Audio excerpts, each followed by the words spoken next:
One day, Edward was in the shed where he lived with the other engines. They were all bigger than Edward and boasted about it. "The driver won't choose you again," said Gordon. "He wants strong engines like us."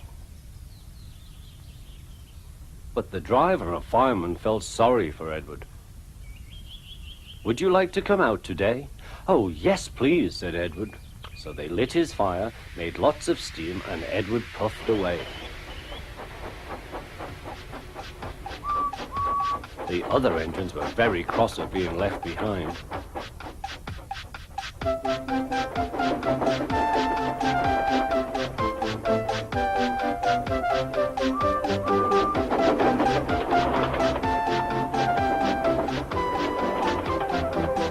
Edward worked hard all day.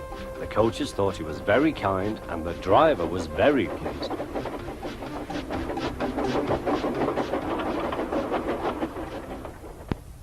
"I'm going out again tomorrow," Edward told the other engines that night. "What do you think of that?"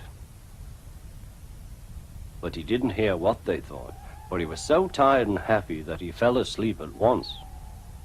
Next morning, Edward woke up to find nothing had changed. Gordon was still boasting. "You watch me, little Edward, as I rush through with the express. That will be a splendid sight for you. Goodbye, little Edward. Look out for me this afternoon."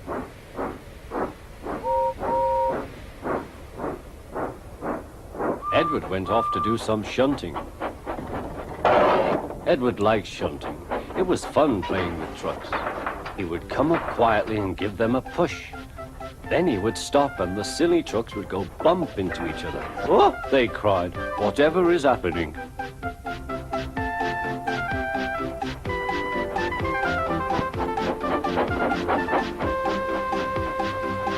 Edward played till there were no more trucks. Then he stopped to rest. Presently he heard a whistle. Gordon was very cross. Instead of nice shining coaches, he was pulling a lot of very dirty trucks. "A goods train, a goods train, a goods train," he grumbled. "The shame of it, the shame of it, oh, the shame of it." Edward laughed and went to find some more trucks. Then there was trouble. "Gordon can't get up the hill," the porter called to Edward's driver. "Will you take Edward and push him, please?" They found Gordon halfway up and very cross. His driver and fireman were talking to him severely. "You're not trying." "I can't do it," said Gordon. "The noisy trucks hold an engine back so." Edward's driver came up. "We've come to push." "No use at all," said Gordon. "You wait and see," replied Edward's driver. They brought the train back to the bottom of the hill.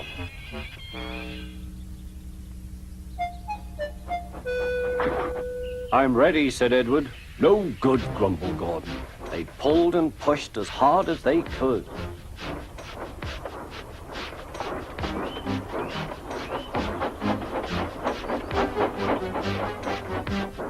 "I can't do it, I can't do it, I can't do it," puffed Gordon.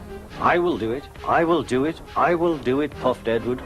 Edward pushed and puffed and puffed and pushed as hard as ever he could. And almost before he realized it, Gordon found himself at the top of the hill. "I've done it, I've done it, I've done it," he said proudly. He forgot all about Edward and didn't wait to say thank you. Edward was left out of breath and far behind. He ran on to the next station, and there he found that the driver and fireman were very pleased with him. The fireman gave him a nice long drink, and the driver said, "I'll get out my paint tomorrow and give you a beautiful coat of blue with red stripes. Then you'll be the smartest engine in the shed."